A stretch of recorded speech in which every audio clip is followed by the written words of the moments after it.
बिस्मिल्लाहिर्रहमानिर्रहीम। अस्सलाम वालेकुम दोस्तों, आज हम पढ़ते हैं रूल्स फॉर डिवीज़न, यानी तक़सीम करने के लिए कौन कौन से कवानीन होते हैं, उसका उसूल क्या है। ठीक है जी। तो दोस्तों, आपको तक़सीम करने से पहले ये पता होना चाहिए कि कौन सा अदद डिवाइडेंड है, कौन सा डिवाइज़र है और कौन सा कोशेंट है। ठीक है जी। तो मिसाल के तौर पर यहाँ पर मैंने एक अदद लिखा है जी 123 यानी 123 तक़सीम 45। ठीक है जी। इसमें से 123 है उसे कहते हैं जी डिविडेंड। ठीक है जी। और 45 आपका क्या होगा जी, डिवाइज़र होगा। ठीक है जी।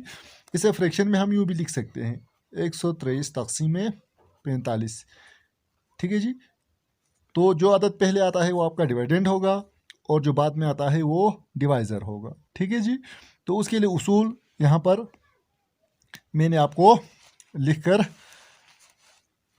दिया हुआ है। ठीक है जी। सबसे पहला उसूल है जी, आपने क्या करना है जी, डिवाइज़र की डिजिट्स को काउंट करना है। ठीक है जी। मिसाल के तौर पर यहाँ पर 45 है तो 45 के क्या हैं जी, 2 डिजिट्स हैं, 4 और 5 यानी 2 डिजिट्स हैं।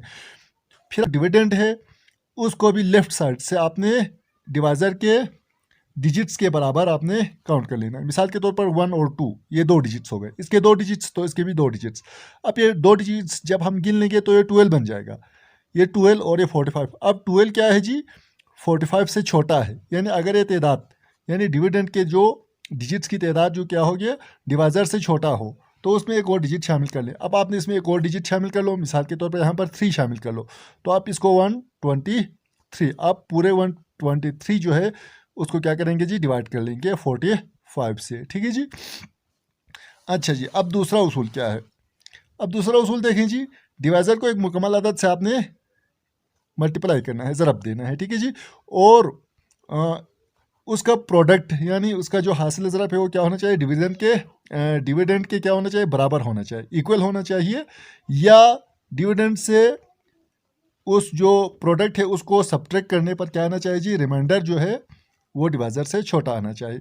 मिसाल के तौर पर 45 को हमने एक होल नंबर से ज़रब देना है, मिसाल के तौर पर हमने 2 से ज़रब दिया तो 90 आया। अगर हम क्या कर लेते हैं जी, 45 को 3 से मल्टीप्लाई करते तो 123 से क्या आता, ज़्यादा होता। ठीक है जी।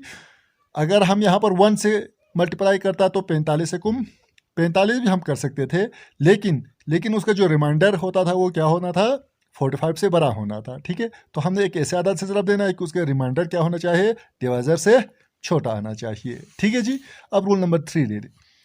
अगर डिविडेंड क्या हो जी, डिविडेंड के डिजिट्स बाकी हों तो अच्छा जी, ठीक है जी, उसे नीचे उतार दें और रोल नंबर 2 को दोहराएं। यानी यहाँ पर 43, अगर यहाँ पर एक और आदत हो, मिसाल के तौर पर यहाँ पर आपने 4 हो, फर्ज करें यहाँ पर अगर 4 होता तो आप क्या करते, 4 को नीचे उतार देते। ठीक है जी।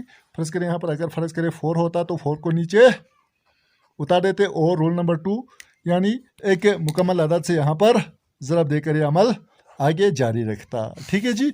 अब रोल नंबर 4 देखें।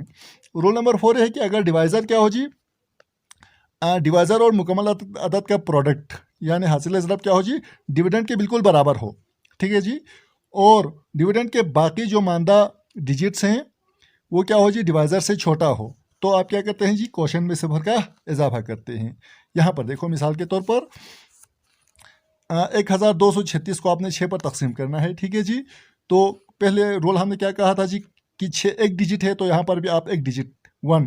अब देखो यहाँ पर 1 जो है वो 6 से छोटा है, लिहाजा आपने एक और डिजिट उसमें शामिल कर लिया तो 12 बन गया। ठीक है। दूसरा रूल आपने क्या कहा कि आपने क्या करना है जी, डिवाइज़र है उसको होल नंबर से ज़रब देना है, तो 6 दूने 12 हो गया। ठीक है जी। अब 12 को 12 में से माइनस करें तो आपका क्या आ जाएगा जी, रिमाइंडर 0 आ गया। ठीक है जी। अब यहाँ पर डिविडेंड के आपने क्या करना है जी, बाकी मानदा एक 3 था उसको हमने नीचे उतार दिया। अब 3 6 से क्या था जी, छोटा था। 3 6 से छोटा होने की वजह से हमने यहाँ पर क्या किया जी, रूल नंबर 4 के तहत हमने क्या किया, यहाँ पर एक सिफर का इजाफा किया। ठीक है जी। उसके बाद उसका दूसरा जो अदद था 6, उसको भी हमने क्या किया जी, नीचे उतार दिया। अब 36, अब 6 6 36, 36 में 36 माइनस करें तो रिमाइंडर 0 आ गया, यानी पूरा पूरा तकसीम हो गया और कोई अदद बाकी नहीं बचा। ठीक है। लिहाजा ये आपका क्या होगा, ये आपका क्वोशेंट होगा। ठीक है जी, ये आंसर होगा। इसी तरह यहाँ पर देखें जी 1044 तकसीम 12। अब 12 के 2 डिजिट्स हैं तो हमने 2 डिजिट काउंट किया जी 1 और 0 रूल नंबर 1 के तहत, तो 10 छोटा हो गया। ठीक है जी, तो हमने एक और डिजिट उसमें शामिल किया जी 4, तो 104। आपने 12 को एक ऐसे होल नंबर से ज़रब देना है जो 104 के इक्वल आए, या 104 से इतना कम आए कि उसका रिमाइंडर जो है वो क्या हो, 12 से छोटा हो, डिवाइज़र से छोटा हो। तो 12 ना वो 108, 12 को अगर हम 9 से ज़रब दें तो 108 104 से बड़ा होना था, लिहाजा हमने 12 को 8 से ज़रब दिया तो 96 आ गया। हम 12 को 7 से भी ज़रब दे सकते थे, 12 7 84 भी कर सकते थे, लेकिन उसका रिमाइंडर क्या होना था, 12 से बड़ा होना था। ठीक है, तो ये रूल के ख़िलाफ़ है। तो हमने क्या करना है जी, 12 को 8 से ज़रब दिया तो 96 आ गया। 104 में से हमने क्या किया जी, 96 माइनस किया तो रिमाइंडर 8 आया। 8 क्या है जी, 12 से छोटा है। ठीक है, अब देखें जी, यहाँ पर 96 जो है वो मुकम्मल तकसीम नहीं हुआ, इसलिए हमने यहाँ पर ज़ीरो का इजाफा नहीं करना है।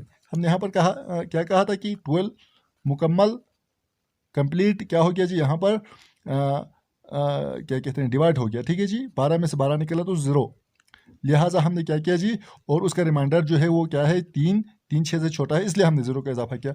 यहाँ पर पूरा पूरा तकसीम नहीं हुआ, अगर यहाँ पर 104 आता तो हम यहाँ पर ज़रूर 0 का इजाफा कर लेते। ठीक है जी, अब यहाँ पर 8 बाकी बचा तो 4 को नीचे उतार दिया। ठीक है जी, 84 बन गया जी। अब 12 को 7 से रख दिया तो 12 7 है 84। ठीक है जी, ये हमारा क्या हो गया जी, डिवीजन का रूल है। उम्मीद है समझ आया होगा।